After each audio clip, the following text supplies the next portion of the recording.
तो भाई साहब, एनिमल का ट्रेलर निकलने के बाद इस मूवी की हाइप और क्रेज दोनों सातवें आसमान पर है। चारों तरफ बस इसी की बातें हो रही हैं। संदीप रेड्डी वांगा जी ने अपना जादू चलाया दिया किसी पर। मैं खुद इसके ट्रेलर को इतनी बार देख चुका हूं कि मुझे इसका एक फ्रेम याद हो गया है।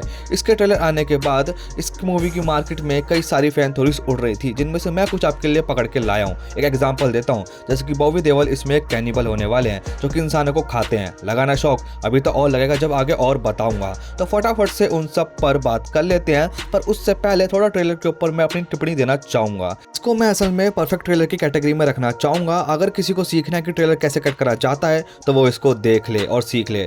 ट्रेलर 3.5 मिनट का है, जो कोई मामूली बात नहीं है। लोगों की फट जाती है 2 मिनट के ट्रेलर देने में, क्योंकि हमारा कुछ लीक ना हो जाए, हमारी स्टोरी रिवील ना हो जाए। पर वांगा साहब ने बोला ये सब तो मेरे कबीर सिंह पे। मैं तो मूवी इतनी बड़ी बना दी कि कोई टेंशन ही नहीं है। ट्रेलर से पता लग रहा है कि वो 3.5 घंटे आपको अपनी जिंदगी भर के लिए याद रहेंगे। ट्रेलर काफी बैडेस्ट था, मजा आ गई देख के। अब बात कर लेते हैं इसके ऊपर की फैन थ्योरीज के ऊपर। सबसे पहले फैन थ्योरी ये है कि रणबीर कपूर जो कि एक साइको है, जिसको कि भयंकर लगाव है अपने पापा से, जो कि अनिल कपूर है, वो उन्हें ही मार देता है। हाँ, अपने पापा को ही, जिनके लिए वो बॉबी देओल से पागलों की तरह लड़े जा रहा है। और वो भी अपने पापा को इसलिए मारता है क्योंकि उसके पापा ने बचपन से ही उसके साथ बुरा बिहेवियर रखा और उसको मेंटल ट्रॉमा दिया, जिसकी वजह से वो एनिमल बना और एंड में अपने पापा को खा गया। मेरे ख्याल से इस थ्योरी में बिल्कुल भी दम नहीं है, क्योंकि वो तो पूरी मूवी में अपने पापा से भयंकर ऑब्सेस्ड है। उसके लिए भगवान बाद में, पापा पहले। उसने पापा के लिए अपनी बीवी को चोक स्लैम दे दी थी।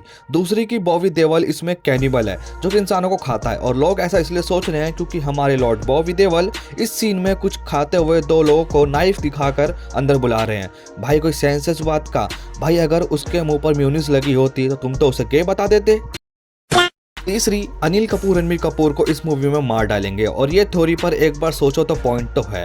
ऐसा हो सकता है क्योंकि हमें पता है कि भले ही रणबीर कपूर लड़ाई चालू करेंगे उसके पापा को गोली लगने पर क्योंकि वो अपनी पहली फाइट हारेगा बॉबी देओल से, जो कि उसकी लाइफ की पहली हार होगी, और वो उस सदमे में और उस रिवेंज की आग में हद से ज़्यादा पागल हो जाएगा, जिसकी वजह से वो अपने फैमिली मेम्बर्स को हर्ट करने लगेगा। और हमें यह भी बताया गया है कि रणबीर कपूर के 2 बच्चे हैं। अब भले ही अनिल कपूर ने अपने पास्ट में रणबीर कपूर पे इतना ध्यान ना दिया हो, जिसकी वजह से वो ये एनिमल बन गया, पर अब उनको रणबीर कपूर की इस हालत से अपनी गलती का रियलाइज हो गया हो। और जो हमें ये कन्वर्सेशन देखने को मिलती है, वहीं अनिल कपूर सोचेंगे कि यही वो सही टाइम है इसको मारने का, क्योंकि ये सीन काफी बात का लग रहा है। हो सकता है मूवी का लास्ट सीन भी हो, क्योंकि रणबीर कपूर की छोटी ठीक हो रही है और उसने अब तक तो बॉबी देओल का गेम ओवर कर दिया होगा, पर वो अपने पागलपन को संभाल नहीं पा रहा होगा। तो अनिल कपूर इसकी स्टोरी एंड करेंगे कन्वर्सेशन खत्म होने के बाद, और अब उसके बच्चों को एक अच्छी परवरिश देंगे। तो इसके टीजर के अंदर में एक डायलॉग भी सुनने को मिलता है कि पापा अगले जन्म में आप मेरे बेटे बनना और मैं आपका पापा बनूंगा और मैं बताऊंगा कि प्यार कैसे करा जाता है। तो ये थी मेरे पास कुछ फैन थ्योरीज। अगर आपके पास कुछ थ्योरी है इसको लेकर तो कमेंट करो।